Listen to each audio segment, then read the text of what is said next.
Alright man, 10 tips to get yourself some better gear in Raid Shadow Legends, man. Tip number 1 is that the stat rolls on a piece of gear are like 1,000 times more important than the gear set or the rarity of the gear piece. For example, these gloves right here on my Royal Guard Nuka, for example, have just rolled incredibly well, man. We've got a triple crit rate roll on these suckers, a little bit of percentage attack. We ascended the item up and the crit damage became even more bonus crit damage. These might just be an epic item, but these gloves absolutely smack. Contrast these with the likes of this 6-star mythical quality Slayer weapon, and look at the state of the stat rolls on this. This is especially bad because a Slayer set piece is kind of intended to be equipped on AoE Nuka champions, and we triple rolled into flat HP. Absolutely terrible. This might be a mythical weapon, but the stats on this piece are really just one crit roll and then crit damage. In fact, the stat rolls on this are such a total piece of crap that a blue Slayer weapon that we've only ranked up to +8 is already way better than it with a double speed roll, because speed is good on everybody and it also brings a little bit of crit as well. So debatably this blue weapon is already better than this mythical piece. That's the difference that stat rolls make on your items. Next up, before we get into tip number 2, which is all about the pinpoint gear set, one of the most recently added sets into the game. Hey, if you're looking to set up a new alt raid account, make sure you do so by clicking on my beginner promo link down below at the top of the video description, man, to get your hands on 2 free epic champions, including Happy Little Rectadrath at account level 25. It's a damn good beginner promo link. There you go. So next up, tip number 2 is to not underestimate the pinpoint set, especially if you are a beginner or intermediate style player, right? You're around like the early game or the mid game of your account. Being able to farm and blast farm a crap load of pinpoint accessories for all of your factions is a huge deal. Why? Well, because frankly, the other kind of like special accessory rewards that you can pick up, like blood shield, protection pieces, stone skin and stuff, they're just extremely hard to get, man. You get them from like Hydra chests and stuff like that, and they're just really tough to kind of build up a good stock supply of. In fact, you can tell from here that I don't even have a single stone skin accessory piece yet for my Ogryn Tribes faction. So what have I been doing? I've been farming a crap load of pinpoint gear instead, and it is so good. The set bonuses on these, especially again if you're in the earlier stages of your account, being able to just smack 2 or 3 accessories on a champ and just get these free set bonuses, big set bonuses, man. 40 accuracy and 10% speed for 3 pinpoint accessories is crazy as hell and makes hitting those accuracy checks on your champs that require accuracy so much easier. The 10% speed is a huge deal as well, man. Yeah, by far the most accessible way to get set bonuses on your accessories. These pinpoint accessories, man. Gone are the days of farming a crap load of standard accessories and wasting ores and resources max upgrading these. Frankly, 9 times out of 10, pinpoint accessories are just going to be better on your champs. And alright, man, the next few tips are going to be revolving around your use of Chaos Ores, right? So let's revisit this happy little Slayer weapon. So what we could do with this is, because it triple rolled into a crappy stat while ranking this thing up, this would now be a prime candidate for using one of our Chaos Ores to reshuffle the stats on this piece of gear, right? This is because that even when you reshuffle the stats using a Chaos Ore, the triple roll will be preserved, but it might reshuffle the stat into something like speed or accuracy or crit damage, you know, would be incredible for a weapon piece like this. The only problem is, you can only re-roll the item once. As you can see, I re-rolled this mythical weapon already, and it re-rolled from flat HP into flat HP again. Oh yes, content creator luck has its limits. But yeah, generally speaking, this is the way that you're going to be wanting to use your Chaos Ores. Now, that said, tip number 4, I think this is going to be to, generally speaking, avoid using your Chaos Ores on, for example, gloves, chest pieces and boots where you can, especially boots, just because you're also re-rolling the primary stat on these pieces as well, right? For weapons, headgear and chest, the primary stat is always locked in, right? But for the likes of boots, you can take a pair of boots, re-roll the stats because you got, a quadruple roll into resistance or something and you don't want that.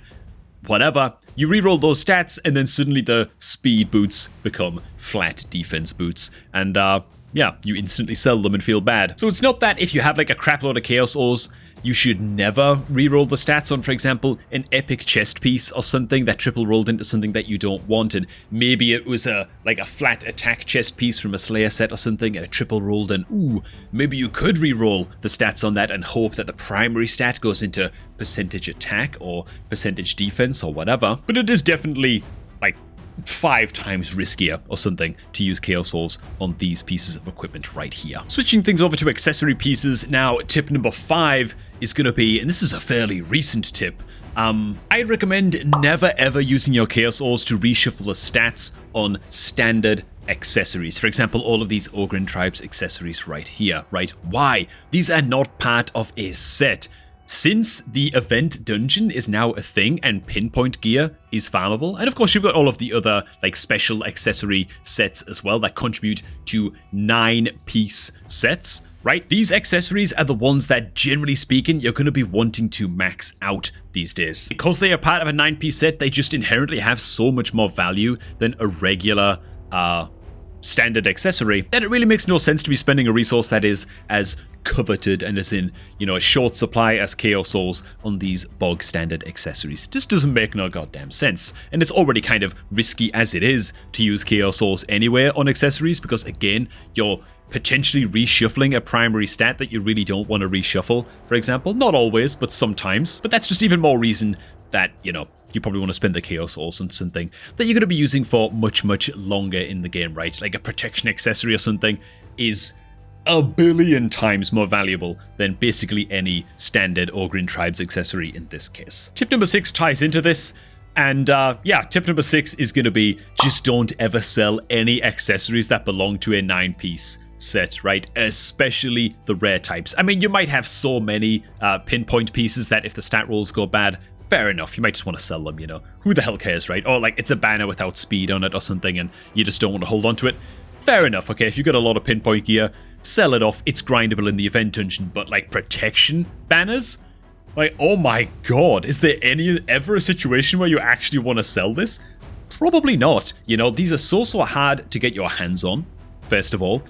You have to farm them individually for every faction in the game, and there's more factions being added to Raid, I think, later this year as well. So there are so many factions to farm this extremely difficult to farm gear for in the first place. So basically any accessory that's like protection or stone skin or whatever, you're going to want to keep, and you're going to want to keep it because even if the stats on this banner right here completely suck, if it's the only banner we have for Ogryn Tribes, and we need it to complete a 9-piece protection set, it doesn't even matter how bad this banner is, bro. If it's enabling that 9-piece set bonus, like, basically all 9-piece set bonuses are just completely busted, right? The feral one is busted, stone skin is crazy, protection is nuts. And so the point is, it doesn't even matter how bad the accessories are, just hold them for every faction anyway, because you never know, later on down the line, you might need that piece of crap accessory, okay, to finish a 9-piece set. That's long story short. And yeah, these are so hard to get your hands on. You can't really be affording to sell these, man. Again, unless you've been playing Raid for like a billion years, and you know how it is, right? There's always an exception to the rule. But next up, we're taking it to the Forge, and rule number 1 with the Forge is don't craft anything ever unless there is a personal rewards clan versus clan tournament active. Why? Because any gear that you farm in the Forge, or rather any gear that you create or craft in the Forge, is going to directly give you points in the clan versus clan. So just be patient and wait for the CVC to roll around before crafting anything, with the exception to the rule being you might have a daily quest or something where it's, ooh, craft 1 piece of resilience gear in the Forge or something, you know.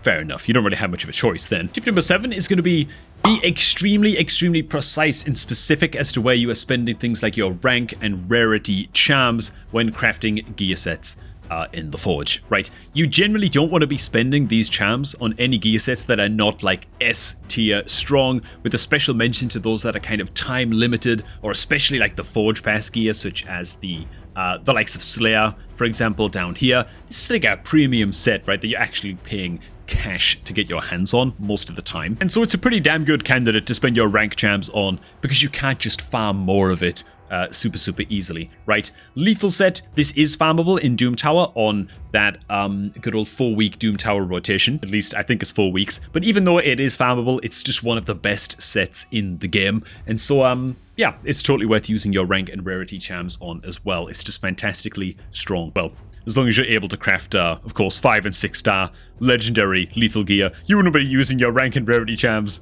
on the 4 to 5 star stuff. That kind of goes without saying, right? Tip number 9 would be to spend your substat charms based on, well, the gear set that they match up to, right? For example, Fortitude gear right here. If I wanted to craft me some good old 5 and 6 star, potentially legendary Fortitude gear, I probably wouldn't use things like rank and rarity charms on this. It's just not quite good enough to constitute those or to earn those. But what I might want to spend on this is some good old resistance charms to increase the chance of getting resistance substats on this resistance and defense gear. And the logic for this is basically the same as when you're looking for good gear pieces, for example, belonging to the speed set. You're generally looking for speed rolls on that gear. Or if you got, you know, a set that's giving you like attack percentage or something, well, you're probably looking for things like crit damage and attack percentage on those pieces of gear.